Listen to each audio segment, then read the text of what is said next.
Just when you thought things could not get any worse under the director, introducing Parliament. Ugh, it is hard to remember when being oppressed. But remember, the power to govern does not come from Parliament or from the director. You were born with it. The power to govern is yours, and the right to self-govern is in the people. Remember, government is not the director. The government is not Parliament. Government is not a them. It is an it. Stay calm. The director in Parliament is not a beast that must be destroyed. Remember, replacing oppression with chaos is no better. Chaos is oppression. Think about what you can do to respond to oppression.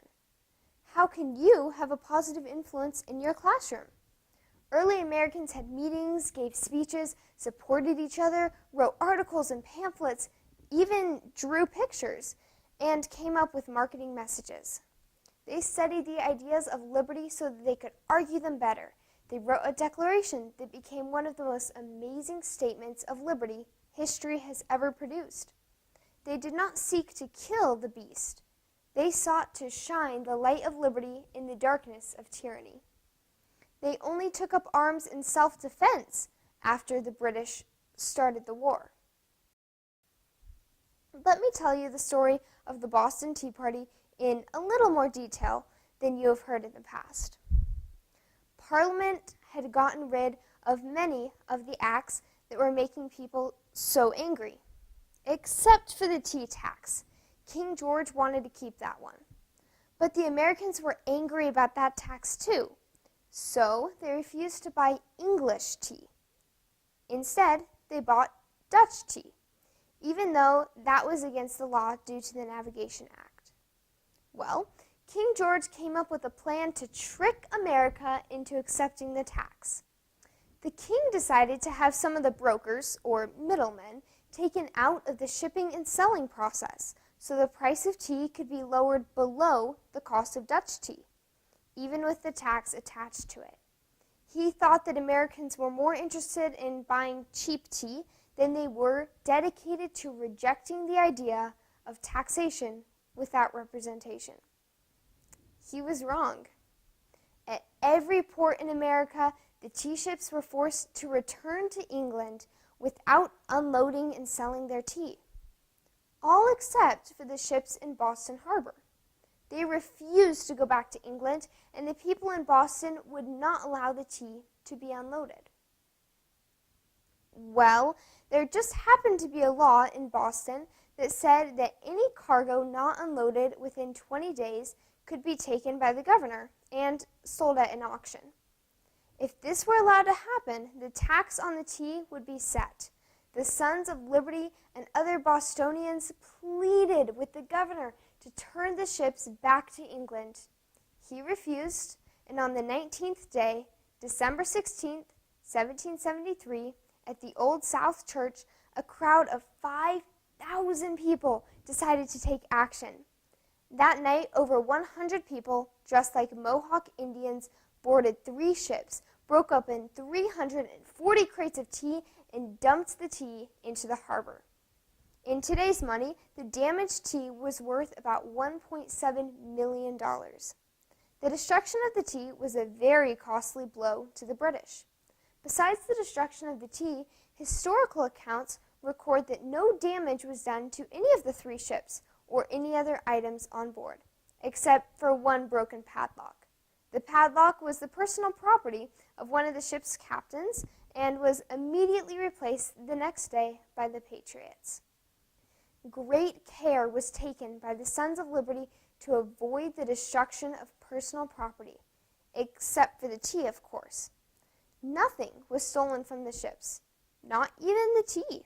One participant tried to steal some tea, but was quickly told not to, and he stopped. After the destruction of the tea, the participants swept the decks of the ships clean, and anything that was moved was put back in its proper place. Their goal was not to destroy the beast, but to secure their rights. Ben Franklin was a rich and generous man, and as such, he offered to pay for the tea on the condition that Britain would reopen Boston Harbor. They refused, so they were never paid. I ask you again, what action would you have taken back then? What action can you take now? How can you peacefully secure your rights? Let's talk about what self-government and liberty is. The two are very similar to each other. They both require a balance between freedom and constraint. Now, because they are achieved in similar ways, we will treat them the same in this particular explanation. We will specifically be talking about liberty, but you can replace it with self-government at any time. The first thing that we need to discuss is that liberty and freedom are not the same thing. Thomas Jefferson defined the two. He said that freedom is unobstructed action according to one's will. Freedom is your ability to do whatever you want, whenever you want to do it. Now, it does not take much thought to realize that if everyone had this kind of unobstructed freedom, it would be chaos. Liberty, Jefferson explained, is the unobstructed action according to one's will, but within the boundaries drawn around us by the liberty of others. Liberty is freedom with constraint. Based on Jefferson's definitions, there are two extremes, unobstructed freedom and what we will call confined freedom.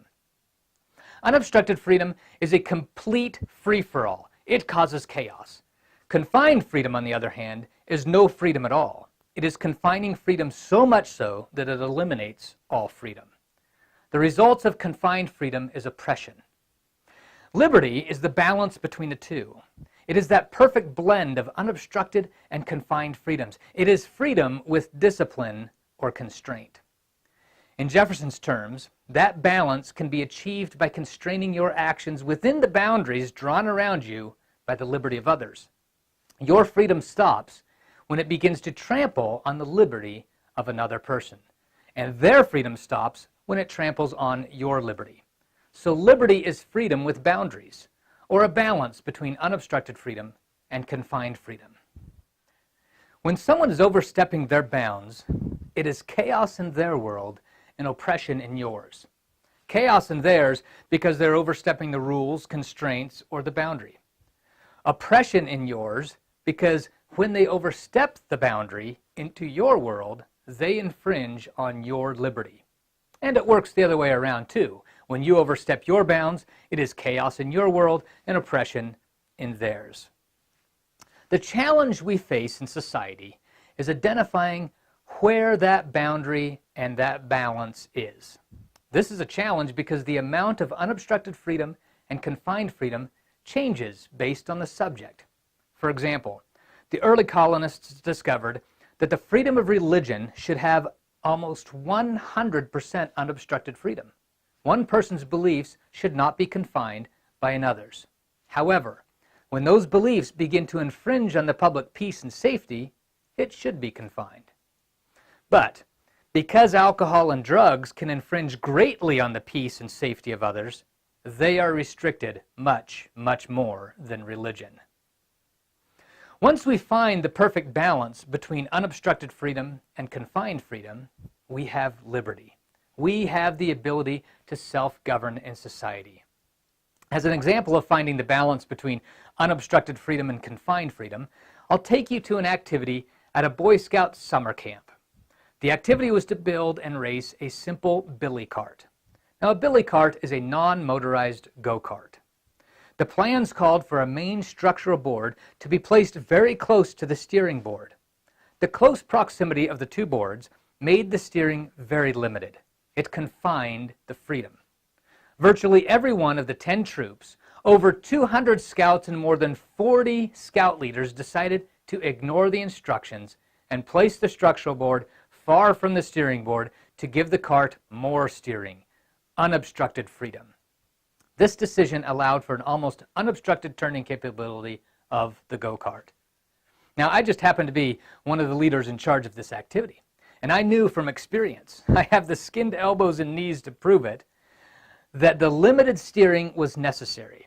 Too much steering would cause the driver to overcorrect and would inevitably result in a crash. The first scout to take the test drive almost immediately lost control.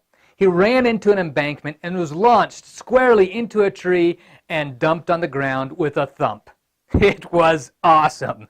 Each scout, one after another, had the same catastrophic results. Few were traveling more than just 30 or maybe 50 feet.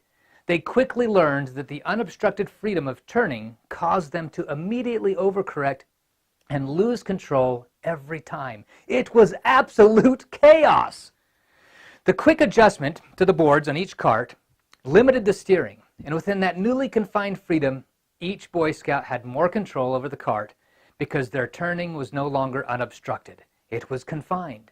They traveled further and faster down the hill and without injury. The balance between unobstructed and confined freedom resulted in more fun, more liberty, less skinned elbows and knees. Unobstructed freedom by itself produces chaos. Confined freedom by itself produces oppression. Balancing unobstructed and confined freedoms and staying within a well-defined boundary produces liberty and is the best hope for equality self-government in society.